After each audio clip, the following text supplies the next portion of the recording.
Yeah, and then him kind of looking at the player and pitcher of the week from last week. I know we had some big performances out of Connor Essenberg, who was the player of the week, and then Zach Toma, who was pitcher of the week, and he actually made some or set some records, so had some school history made at that game. So I'll let you kind of touch on them. Mm-hmm. Yeah, for the player of the week, we went with Connor Essenberg, and that was just kind of, he was down at Lake Point, put on a show, went 7 for 16 with 2 home runs, 3 doubles, 10 RBIs, and 6 runs scored. He also walked 3 times. So, I mean, just a big week for him. I know Ian Smith was kind of blowing him up on social, but, I mean, one of the better two-way prospects in the entire state. And then following up with our pitcher of the week, Zach Toma. I mean, he set multiple records, like he said, fired a 7-inning no-hitter, punched out 20. But the thing that stood out when I was digging into that one, he had a perfect game with 2 outs in the last inning, and then a drop third strike ended the perfect game, kept the no-hitter, and then allowed him to get the 20th strikeout. So just kind of a wild way for it to end there. I mean, it stinks he couldn't get the perfect game, but I mean, 20 Ks and a no-hitter, not too bad. So I'm sure he'll get over it. But yeah, he set the school record for strikeouts in a game with 20, and he also set the school record for punching out the most consecutive batters in a game, and that was 15 in a row at one point. So he also threw 70 out of 90 pitches for a strike. So like I was saying, throw strikes, good things will happen. But yeah, good weeks for both those guys. What I love about it too is like he just put himself firmly on the list. Like, we need to go see this guy. Digging into his profile, after you see a performance come across like that, where it's striking out 15 guys in a row, I don't care who you're playing with, that is ultra impressive. But he was up to 84 last summer. He's a left-handed arm, and if he's throwing that many strikes, we need to see what this guy's all about. He's a 2026. He's uncommitted. And just any left-handed arm that's performing like that, you got to go see that, because that's one of the highest commodities out there. That performance is very, very similar to what I saw 2 years ago, last year, with Josh Vaughn over at Illini Bluffs, who's now at Bradley. Very, very similar stat line there. So, and I think he actually won player or pitcher of the week for that same performance.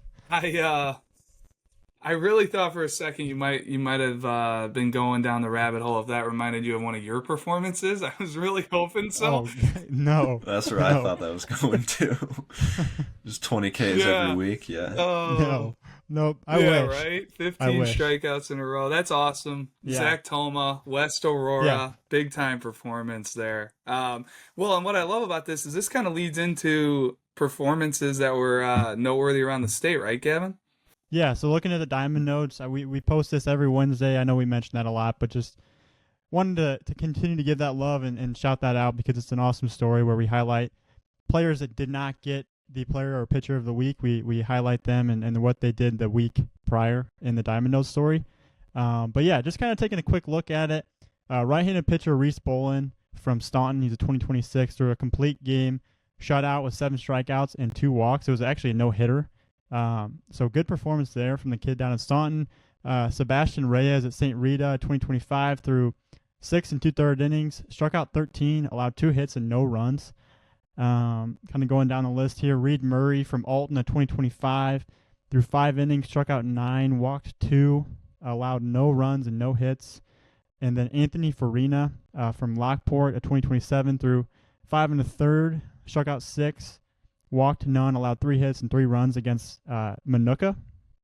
And then Landon Corbin from Normal Community at 2026 threw a complete game, 5 innings, struck out 7, walked none, and allowed 2 hits.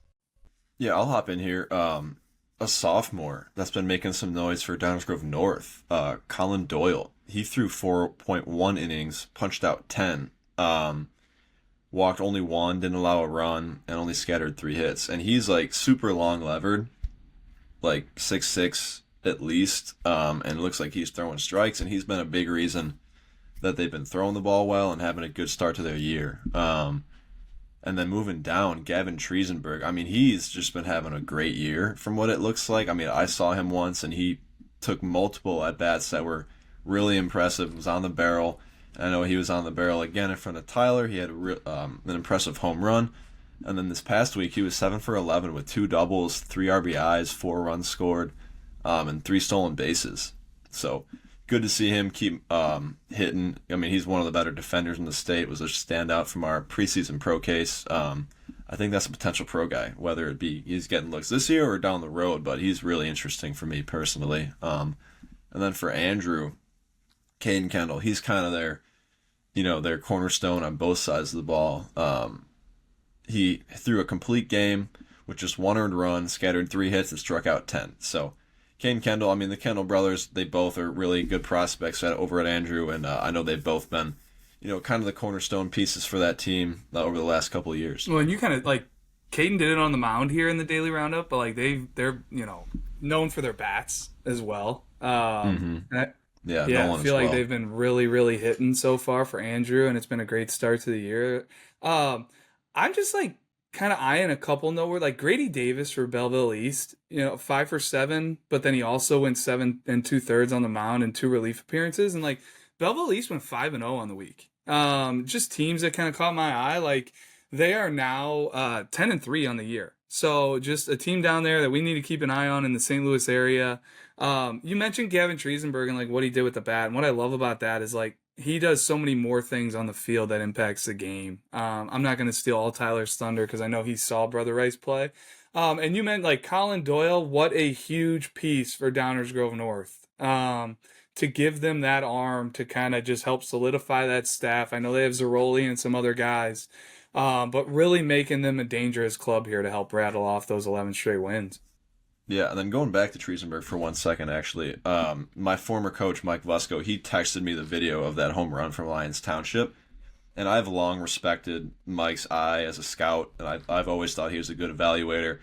He just said, this looks like a big leaguer. Like, the amount of ease and, like, just how easy the swing was, and it was a home run. It was just like, yeah, I mean, and then he moves, like, the way he does at shortstop. Like, it's a left side guy in the infield with power in the bat. Like, it's hard not For to sure. like.